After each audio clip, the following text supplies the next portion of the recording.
We all know the feeling of studying for hours on end, only to find ourselves zoning out and checking our social media every few minutes.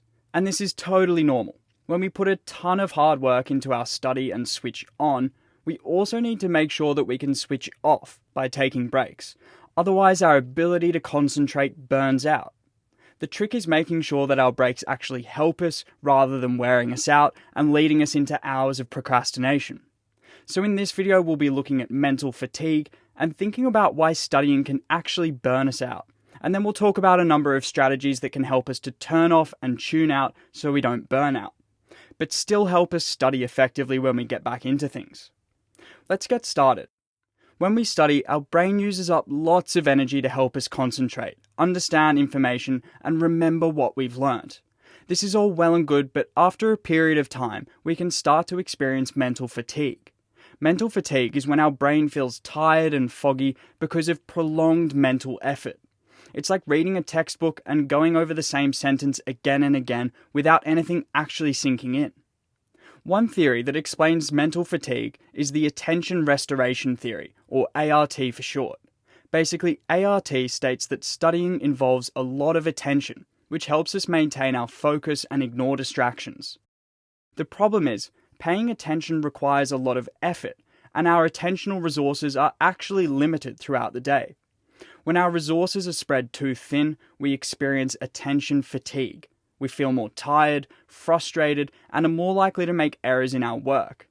Basically, it's hard to focus on one thing for long periods. This is the reason why questions that might be really difficult at the end of a study session suddenly seem a little easier when we start them again the next day. We suddenly have all of our mental resources back fresh after we've rested and taken a break. Thankfully, there are a number of ways that we can recover from mental fatigue. The core idea is this: when studying, you should remove distractions and focus all of your effort on study. When taking a break, you should avoid focusing on any one thing, including your phone. This helps us recover so we can concentrate when we get back into things. So let's look at some simple but really effective strategies to turn off and tune out during our breaks. One way is by placing ourselves in nature.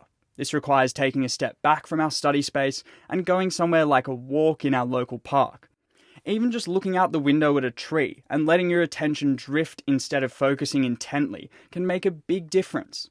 Physical distancing from your desk alone isn't enough. You have to make sure that your mind isn't still trying to focus on things.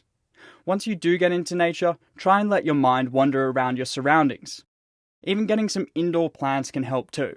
A study found that officers with indoor plants actually increased their workplace productivity and mental clarity by 15%.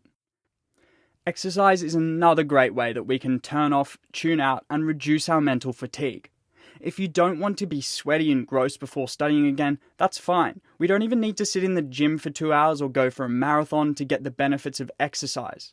30 minutes a day of brisk walking, getting your heart rate up, and getting some sun is more than enough to help ourselves refresh. One study found that any form of exercise, whether it's something like walking or more intense running, is better than no exercise at all, which makes sense. After 6 weeks, people who exercise experience better energy levels and concentration, which is great news for us. Finally, we can recover from mental fatigue by making fewer decisions. This sounds like a weird one, but during the day we decide a lot of things, like what to eat for breakfast, or which subject to study for, or what to wear. We're constantly making decisions, and these actually tax our brain. If we have a routine in place, we can make mental shortcuts. Let the routine make our decisions for us. This reduces the mental strain that decision-making has on us over the day. One way to do this is to make decisions in bulk before starting a task. Basically, making a plan about what we're going to study and when we're going to do it. We can maybe do things like making our meals the night before, so when we feel like a snack break, it's already there ready for us to eat. This is why the Pomodoro and time boxing techniques we've spoken about elsewhere are so effective for avoiding procrastination. They take the decision away from us about how long we should be studying for and how long our breaks should be. The main thing to be aware of now is that we should be taking small, intentional breaks that give our minds a chance to wander. Great, let's wrap up and think about what we've learned, jotting down answers to these questions. Mental fatigue can happen whenever we push prolonged cognitive effort and we start running out of resources to focus. So it's important that we take breaks. Perfect study breaks are short and help us relax our focus, like going out into nature, looking at the horizon, or going for a walk. There are plenty of other ways to do this, but the key point is to balance hard work with small intentional breaks to avoid burning out. See you next time.